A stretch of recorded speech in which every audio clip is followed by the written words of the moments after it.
साथियों नमस्कार, आप सभी का स्वागत है आपके अपने यूट्यूब चैनल पे। और हम लोग पढ़ेंगे यह जो 80 क्वेश्चन है, इस वीडियो में 80 क्वेश्चन का हम लोग सीरीज लेकर आ रहे हैं। और यह सीरीज 27वां है, टेस्ट सीरीज। और इससे पहले भी हम लोग पढ़ चुके हैं। आप लोग इसी प्लेलिस्ट में जाएंगे, हमारे लिंक के प्लेलिस्ट में जाएंगे, वीडियो के प्लेलिस्ट में, तो प्लेलिस्ट में आपको मिलेगा साइंस टेस्ट, ठीक है। वहाँ पे आप लोग फुल टोटल वीडियो देख सकते हैं वहाँ से। और साथ में इसका PDF आपको इसी वीडियो के लिंक में एक टेलीग्राम का लिंक होगा, वहाँ से आप डाउनलोड कर सकते हैं। और वहाँ पे हम अपलोड कर दिए हुए हैं, जो भी पिछले PDF है उसको हम अपलोड कर दिए हैं, आप देख सकते हैं, वहाँ से डाउनलोड कर सकते हैं। चलिए क्वेश्चन चलते हैं। मानव दिया हुआ है क्वेश्चन एक है कि मानव श्वसन नली की लंबाई कितनी होती है? 5 सेंटीमीटर, 10 सेंटीमीटर, 12 सेंटीमीटर, 15 सेंटीमीटर। तो मानव शरीर का जो श्वसन नली होता है ना, वह जो होता है वह कितना होता है? तो वह होता है 12 सेंटीमीटर, ठीक है। तो इसका आंसर सी होगा। नेक्स्ट, मस्तिष्क का कौन सा भाग श्वसन की क्रिया पर नियंत्रण करता है? कह रहा है कि मस्तिष्क का कौन सा भाग श्वसन की क्रिया पर नियंत्रित रखता है? प्रमस्तिष्क है, अनुमस्तिष्क है, मेडुला है, सभी है। तो इसका आंसर हो जाएगा सी, मेडुला, ठीक है। मस्तिष्क का कौन सा भाग श्वसन की क्रिया का पर नियंत्रण रखता है? तो मेडुला है। नेक्स्ट है 3 कि मूत्र में पाया जाने वाला वर्णक पिगमेंट कौन सा है? मूत्र में जो पाया जाने वाला है पिगमेंट कौन सा है, वर्णक कौन सा है? तो वह है बी, यूरोक्रोम है, ठीक है ना, यूरोक्रोम। नेक्स्ट है मनुष्य के में किस प्रकार का निषेचन पाया जाता है? मनुष्य में किस प्रकार का निषेचन पाया जाता है? वाह निषेचन, अंतः निषेचन, दोनों, कोई भी नहीं। तो 4 का आंसर हो जाएगा बी, अंतः निषेचन होता है। नेक्स्ट है 5 नंबर क्वेश्चन है कि मस्तिष्क के चारों ओर पाया जाने वाला आवरण कहलाता है? ऑप्शन ए है कि मेनिंजाइटिस, पेरिकार्डियम, हाइपोथैलेमस या फोरहेड। तो 5 का आंसर ए हो जाएगा। मेनिंजाइटिस होता है जो मस्तिष्क के चारों तरफ पाया जाने वाला आवरण होता है। और मस्तिष्क 3 प्रकार का, अनुमस्तिष्क होता है, प्रमस्तिष्क होता है, एक और होता है, ठीक है ना। ठीक है, चलिए दिया हुआ कि स्मरण एवं चिंतन का कार्य मस्तिष्क से कौन सा भाग करता है? स्मरण और चिंतन का कार्य जो करता है मस्तिष्क में कौन सा भाग करता है? सेरिब्रम है, सेरिबेलम है, हाइपोथैलेमस है, मेडुला है। तो ये तो होगा नहीं। हाइपोथैलेमस जो होता है वह होता है हमारे शरीर के तापमान को बनाए रखना, जिससे कि अचानक गर्मी में चले जाए या ठंडे में चले जाए तो अपने शरीर को मेंटेन करता है। तो हाइपोथैलेमस का काम करता है जो गर्मी या मौसम के या मतलब जिससे कि अपने शरीर के तापमान को नियंत्रित करता है। तो ये तो होगा नहीं। सेरिब्रम, सेरिबेलम और मेडुला में से हो सकता है। तो स्मरण और चिंतन का कार्य मस्तिष्क से कौन सा भाग करता है? तो यह है सेरिब्रम होता है, सेरिब्रम, ठीक है। तो ऑप्शन ए सही होगा। शारीरिक संतुलन है तो मस्तिष्क का कौन सा भाग उत्तरदायी होता है? शारीरिक संतुलन के लिए हमारे मस्तिष्क का, जैसे कि हम लोग खड़े होते हैं तो ये हमारे मस्तिष्क का होता है। एक आप कभी देखे होंगे यूट्यूब पर, चाहे कहीं भी देखे होंगे, एक व्यक्ति होते हैं वहाँ पे, एक गांव के ही सभी लोग जैसे जानवर चलते हैं उस तरह से चलते हैं। तो मस्तिष्क में कुछ कमियां होती है। और दिया हुआ है कि शारीरिक संतुलन, मतलब कि जो हम लोग खड़े हो रहे हैं उसका संतुलन हमारे किस भाग से होता है? सेरिब्रम से है, सेरिबेलम से है, मेडुला से है, हाइपोथैलेमस से है। तो 7 का आंसर बी हो जाएगा, सेरिबेलम से होता है, ठीक है। दिया है कि शारीरिक, जैसे इससे पहले वाला में दिया था कि स्मरण और चिंतन का कार्य मस्तिष्क किसका? सेरिब्रम के द्वारा होता है। और सेरिबेलम के द्वारा होता है शारीरिक, मैंने बेलम यानी कि शरीर के संतुलन को बनाए रखने के लिए सेरिबेलम का मैंने उत्तरदायी रहता है, ठीक। चलिए दिया है कि थ्योरी ऑफ जंपिंग जीन्स के प्रतिपादन कौन है? थ्योरी ऑफ जंपिंग जीन्स के प्रतिपादक कौन है? तो इसका है बर्बरा मैकलिटॉक, ठीक है। दिया है कि जिस लिंग का निर्धारण किस गुणसूत्र द्वारा होता है? दिया हुआ है 9 नंबर क्वेश्चन के लिंग का निर्धारण किस गुणसूत्र द्वारा होता है? तो यह ऑप्शन सी हो जाएगा, 23वें जोड़े द्वारा निर्धारित होता है। जैसे कि पुरुष में जो पुरुष का होता है जीन, और महिला का जो जीन होता है, महिला में यक्स होता है और पुरुष में यक्स वाई होता है, ठीक। अगर यक्स और यक्स मिल जाएगा तो बच्ची होगी, और यक्स और वाई मिल जाएगा तो लड़का होगा, ठीक है, लड़का होगा। याद रखिएगा, ये पुरुष पे ही निर्भर करता है, ठीक। तो 23वां जो जोड़ा द्वारा होता है वह गुणसूत्र का लिंग निर्धारण करता है। नेक्स्ट है मानव त्वचा का रोग किस वर्णक के कारण होता है?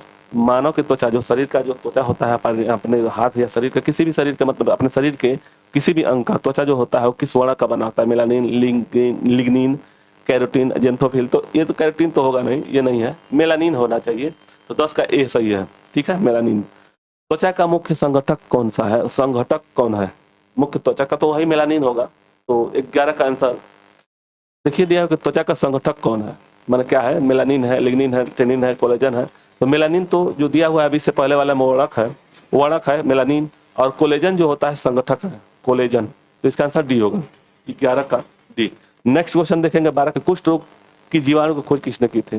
कुष्ठ रोग की जीवाणु को लिप्रोसी बोलते हैं उसे, कुष्ठ रोग ऑप्शन दिया हुआ है कि पिनकस है, फंक है, हैंसन है, हेंस है, तो 12 का आंसर सी हो जाएगा, हैंसन। ठीक, नेक्स्ट क्वेश्चन देखेंगे। प्रोटीन की इकाई है, प्रोटीन वसी अम्ल है, ग्लिसरॉल है, अमीनो अम्ल है, ग्लूकोज है। तो प्रोटीन की इकाई क्या है? तो 13 का आंसर हो जाएगा सी, अमीनो अम्ल बोलते हैं उसे, अमीनो अम्ल। ठीक है। एटीपी का निर्माण कहाँ होता है? एटीपी का निर्माण कहाँ होता है? ऑप्शन दिया हुआ है कि लाइसोसोम है, कोशिका भित्ति है, साइटोप्लाज्म है, माइटोकॉन्ड्रिया है। तो एटीपी का जो निर्माण होता है वह माइटोकॉन्ड्रिया में होता है, तो इसका आंसर डी होगा।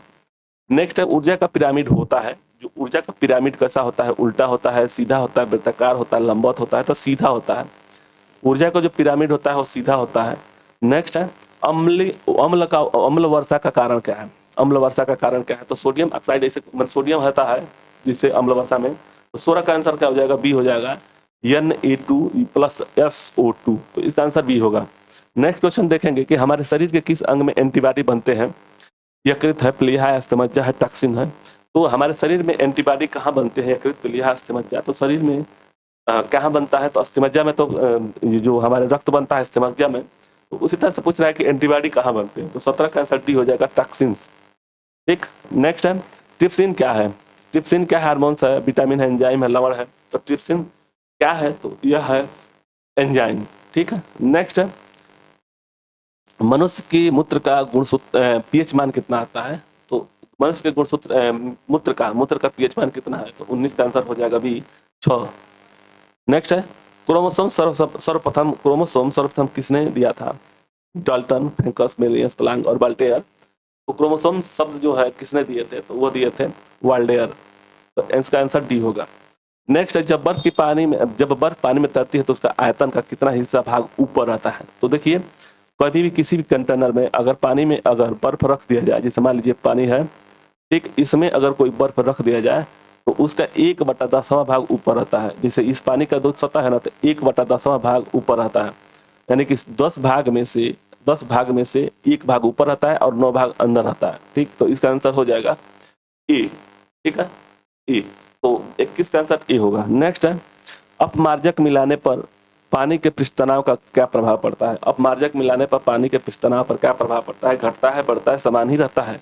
कभी बढ़ता है तो कभी घटता है। तो इसका आंसर क्या हो जाएगा? ई होगा, घटता है। अपमार्जन मिलाने पर पृष्ठ का तनाव जो है घटता है।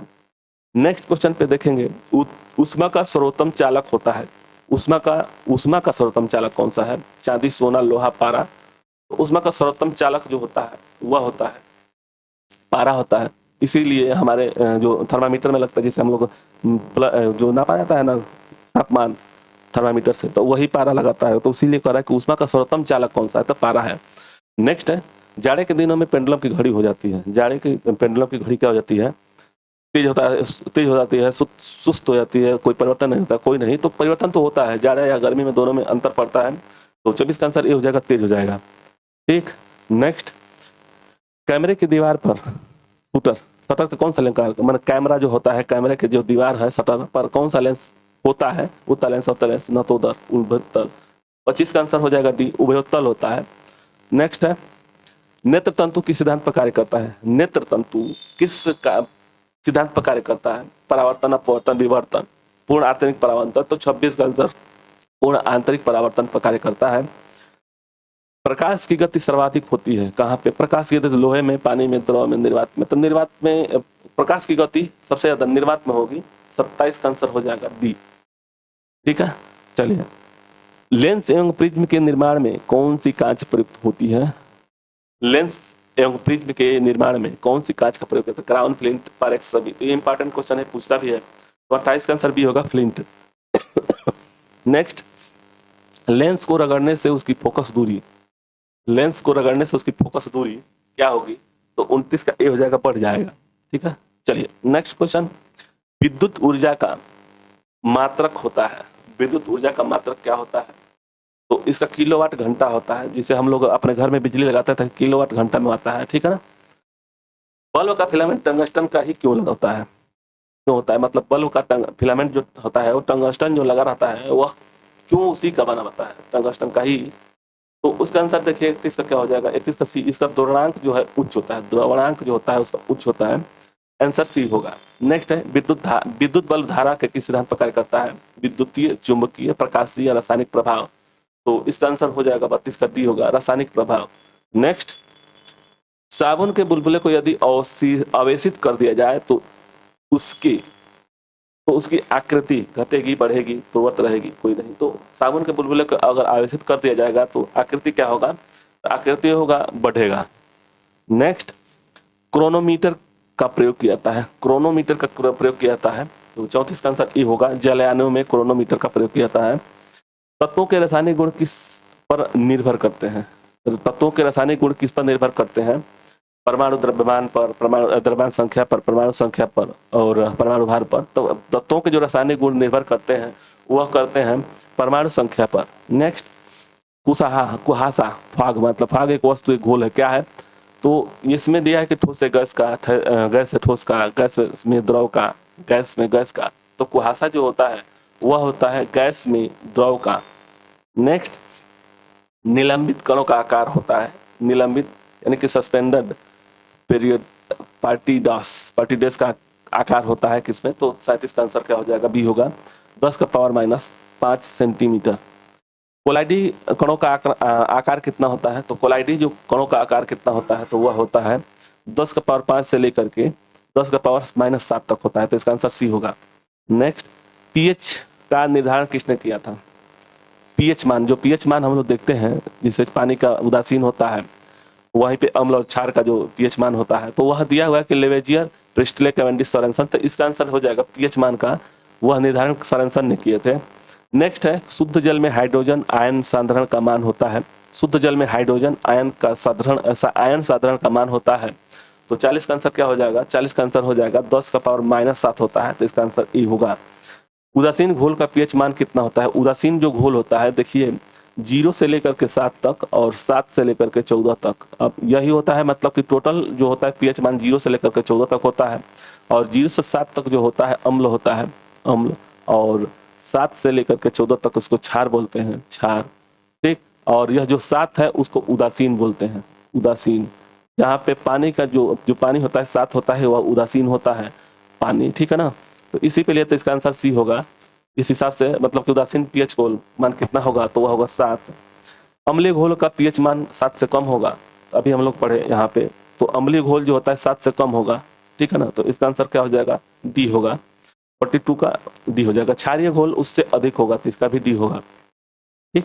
आगे, अम्लीय वर्षा किसके कारण होता है? सल्फर के ऑक्साइड होता है, नाइट्रोजन के ऑक्साइड होता है, दोनों होता है, कोई नहीं। तो अम्ल जो एसिड रेन जो होता है ना, सल्फर के ऑक्साइड से होता है। तो 44 का आंसर सल्फर के ऑक्साइड और नाइट्रोजन के ऑक्साइड दोनों से होता है। तो इसका आंसर हो जाएगा सी। अभी हम लोग पढ़े थे NO2 प्लस, ऐसे भी दिया था वहाँ पे, अभी इससे पहले क्वेश्चन आया था। सोडा लाइम का प्रयोग किया जाता है, सोडा लाइम का प्रयोग किया जाता है। तो 45 का आंसर डी होगा, शुष्क कारक के रूप में। तो इसका आंसर डी होगा। किस धातु की कमी हो जाने से त्वचा पर खरोंच जैसी दिखने लगती है? किस धातु की कमी हो जाने से त्वचा पर खरोंच जैसी दिखने लगती है? तो 46 का आंसर हो जाएगा डी, जस्ता की कमी से। नेक्स्ट है, कार्बन अणु की आकृति होती है, कार्बन अणु की आकृति होती है। तो इसका आंसर डी होगा, चतुष्फलकीय होगा। कार्बन जो अणु होता है वह चतुष्फलकीय होता है। शुद्ध फास्फोरस का रंग कैसा होता है? शुद्ध फास्फोरस का रंग जो होता है वह होता है श्वेत, सफेद होता है। नेक्स्ट, दियासलाई में कौन सा फास्फोरस का प्रयोग किया जाता है? दियासलाई जो प्रयोग किया जाता है तो उसमें कौन सा फास्फोरस का मतलब प्रयोग किया जाता है? श्वेत, लाल, पीला। तो 49 का आंसर हो जाएगा बी, लाल फास्फोरस का प्रयोग किया जाता है। दियासलाई में लाल फास्फोरस का प्रयोग किया जाता है। ओजोन गैस का रंग होता है, ओजोन गैस का रंग दिया हुआ क्या दिया है कि नीला, हल्का नीला, लाल, बैगनी। तो ओजोन गैस का रंग कैसा होता है? तो वह होता है हल्का नीला। नेक्स्ट, हाइड्रोजन परिवार में सर्वाधिक ऑक्सीकरण तत्व है। ऑक्सीकरण तो वह देखिए, हाइड्रोजन में ऑक्सीकरण सबसे ज्यादा होता है। ऑप्शन दिया हुआ है क्लोरीन, ऑप्शन दिया है क्लोरीन, आयोडीन, फ्लोरीन, ब्रोमीन। तो इसका होता है आयोडीन। ऑक्सीकरण दिया हुआ तो ऑक्सीकरण तो होगा, आयनीकरण में अगर देगा तो माइनस में होता है फ्लोरीन का, लेकिन ऑक्सीकरण दिया हुआ तो आयोडीन होगा। तो इसका आंसर क्या हो जाएगा? 51 का बी होगा। नेक्स्ट है, ब्लीचिंग पाउडर का रासायनिक नाम क्या है? ब्लीचिंग पाउडर का रासायनिक नाम क्या है? तो कैल्शियम क्लोरेट है, कैल्शियम हाइपोक्लोराइट है, कैल्शियम क्लोराइड है, इनमें से कोई नहीं है। तो 52 का आंसर क्या हो जाएगा? 52 का आंसर बी होगा, कैल्शियम हाइपोक्लोराइड होता है। लोहे का शुद्धतम रूप कहलाता है, लोहे का जो शुद्धतम रूप का क्या क्या कहलाता है, ढलवा लोहा है, पिटवा लोहा है, पिट आयरन है, कास्ट आयरन है। तो इसमें आंसर क्या हो जाएगा, तो इसका आंसर 53 का हो जाएगा बी, पिटवा लोहा। ठीक है, चलिए। वायुमंडलीय दाब का मान होता है 1 पास्कल, 10 का पावर 5 पास्कल, 10 का पावर 7 पास्कल, कोई नहीं। तो वायुमंडलीय दाब का मान कितना होता है, तो यह मान होता है 10 का पावर 5 पास्कल। तो 54 का आंसर बी होगा। हीलियम के नाभिक में होते हैं, हीलियम के नाभिक में क्या क्या होता है, तो 1 प्रोटॉन 2 न्यूट्रॉन, केवल प्रोटॉन, प्रोटॉन और 2 न्यूट्रॉन, 2 प्रोटॉन। तो हीलियम के नाभिक में जो होता है वह होता है 2 प्रोटॉन और 2 न्यूट्रॉन। तो इसका आंसर सी होगा। लाल शीशा, जो लाल शीशा है पीबी, क्या होता है, पीबी बोलते हैं ना, लाल शीशा है, पीबीओ है, पीबी3O4 है, पीबी है, कोई नहीं है। तो 56 का आंसर हो जाएगा बी। ठीक है, चलिए नेक्स्ट है। क्लोरोफार्म के निर्माण हेतु कौन सी गैस प्रयुक्त होती है, क्लोरोफार्म के निर्माण हेतु कौन सी गैस का प्रयोग किया जाता है, तो 57 का ऑप्शन दिया हुआ है मीथेन, इसका आंसर हो जाएगा मीथेन। नेक्स्ट, निम्न में से इनमें से कौन सूक्ष्म तत्व है, इनमें से कौन सा सूक्ष्म तत्व है, क्लोरीन है, हाइड्रोजन है, नाइट्रोजन है, ऑक्सीजन है। तो सूक्ष्म तत्व कौन सा है, तो इसका आंसर हो जाएगा बी, हाइड्रोजन। जो सूक्ष्म तत्व है हाइड्रोजन होगा। नेक्स्ट है, अब तक कितने तत्व ज्ञात किए गए हैं। अब तक मतलब कि ये तो पुराना क्वेश्चन है, ठीक है ना, करीब करीब 118 है, तो इसमें तो दिया हुआ है, ठीक है ना। तो इसका आंसर हो जाएगा 59 का आंसर डी होगा, 108। हाइड्रोजन के रेडियोधर्मी समस्थानिक आइसोटोप को कहते हैं, हाइड्रोजन के रेडियोधर्मी समस्थानिक को क्या कहते हैं, ड्यूटेरियम, प्रोटियम, रेडियम, ट्रिटियम बोलते हैं। तो क्या है, 60 का आंसर हो जाएगा डी, ट्रिटियम। नेक्स्ट है, रेडियोधर्मी तत्व जिसका भारत में विशाल भंडार पाया जाता है वह है क्या, यूरेनियम, थोरियम, जीडियम और प्लूटोनियम। तो रेडियोधर्मी तत्व जो पाया जाता है भारत में विशाल भंडार किसका पाया गया है, तो वह पाया गया है थोरियम का। ठीक है, थोरियम का। नेक्स्ट है, पन्ना व हीरा निर्मित होते हैं कार्बन से, यानी कि जो हीरा होता है कार्बन से होता है। तो दिया हुआ है कि बेरिलियम वो कार्बन से, सिलिकॉन से, सिलिकॉन और बेरिलियम से। तो 62 का आंसर हो जाएगा ई, बेरिलियम व कार्बन से। नेक्स्ट है, निम्न में से कौन सा पदार्थ संक्षारक है, निम्न में से कौन सा पदार्थ संक्षारक है, जिंक ऑक्साइड, गंधक, स्टार्च, साबुन, फ्लैग। तो इसका आंसर 63 का हो जाएगा ए। ठीक है, ए। नेक्स्ट, आयरन के प्रमुख हेमेटाइड, अयस्क जो होता है हेमेटाइड का संरचना सूत्र होता है। यह इंपॉर्टेंट है, यह पूछा गया क्वेश्चन है, ग्रुप डी में एक बार पूछा गया क्वेश्चन है। तो इसका आंसर 64 का क्या हो जाएगा, तो बी होगा, या फिर 2O3। ठीक है ना, चलिए नेक्स्ट है, दूध निम्न में से किसका उदाहरण है, जेल का, साल का, इमल्सन का, फोम का। तो दूध का किसका उदाहरण है, तो वह उदाहरण है इमल्सन का, यानी कि ऑप्शन सी सही होगा। नेक्स्ट है, गैस भंडारण के लिए किस प्रकार का संपीड़न आदर्श होगा, गैस भंडारण के लिए किस प्रकार का संपीड़न आदर्श होगा, तो समतापीय, रुद्धोष्म, बहुउद्देशीय और बहुत कुछ दिया हुआ है।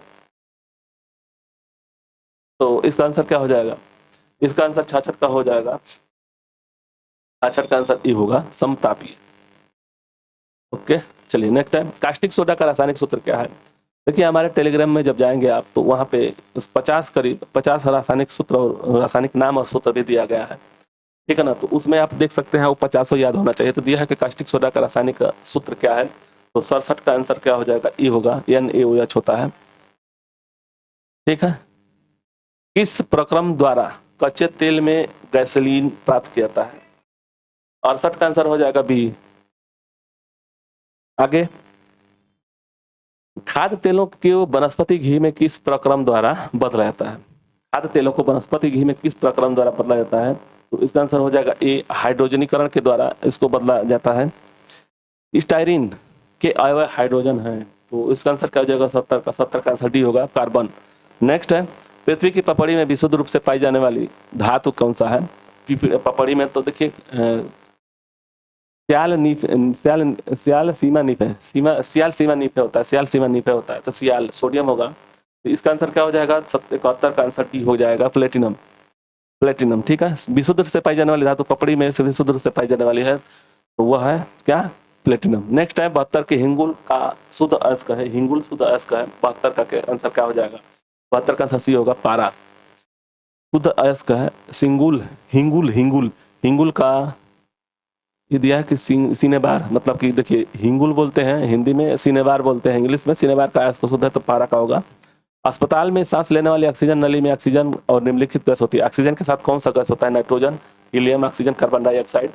73 का आंसर हो जाएगा बी, हीलियम होता है। नेक्स्ट है 73 के बाद 74 देखेंगे। 74 है कि आग लगने या फैलने से सबसे कम संभावना निम्न में से, यानी कि सबसे कम मात्रा में यह सूत्री वस्त्र में होता है। गैसोलीन का प्राय क्या है? गैसोलीन का प्राय है डीजल, पेट्रोल, प्राकृतिक गैस, कच्चा तेल। तो 75 का आंसर बी हो जाएगा, पेट्रोल। नेक्स्ट है प्रबल अम्लों को रखने में मतवान निम्नलिखित में से क्या मतवान मतलब ये चलिए बने होते हैं? तो प्लेटिनम पीतल है, तांबा है, शीशा। तो 76 का आंसर क्या हो जाएगा? डी होगा, शीशा। नेक्स्ट है वाष्प कणों का आकार परास होती है। वाष्प जो कण होता है उसकी आकार का परास होता है कितना में? तो 77 का आंसर ए हो जाएगा, 10 का पावर -19 होता है।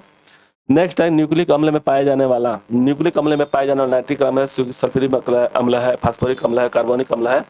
तो इसका आंसर सी हो जाएगा, फास्फोरिक अम्ल होता है। न्यूक्लिक अम्ल में पाया जाने वाला अम्ल जो होता है फास्फोरिक होता है। हसीस नामक एक वृक्ष निम्नलिखित वृक्ष के फलों में बनाया जाता है। हसीस नामक वृक्ष निम्नलिखित वृक्ष में फलों से बनाया जाता है। नीम, हेम्प, गुलाब, तुलसी। तो इसका आंसर 79 का हो जाएगा, बी होगा, गुलाब। हसीस जो नाम का ड्रग्स बनाया जाता है वह गुलाब से बनाया जाता है। प्रथम विश्व युद्ध में रासायनिक अस्त्र के रूप में प्रयुक्त रसायन है कार्बन मोनोऑक्साइड है, या ऑप्शन डी हाइड्रोजन साइनाइड है, मस्टर्ड गैस है, वाटर गैस है। तो इसका आंसर क्या हो जाएगा? 80 का सी होगा, मस्टर्ड गैस है। ठीक, तो 80 हम लोग क्वेश्चन पढ़े। आप लोगों को वीडियो अच्छा लगे तो मिलते हैं अगले वीडियो में। आप लोगों को वीडियो अच्छा लगे तो लाइक और सब्सक्राइब करें। धन्यवाद।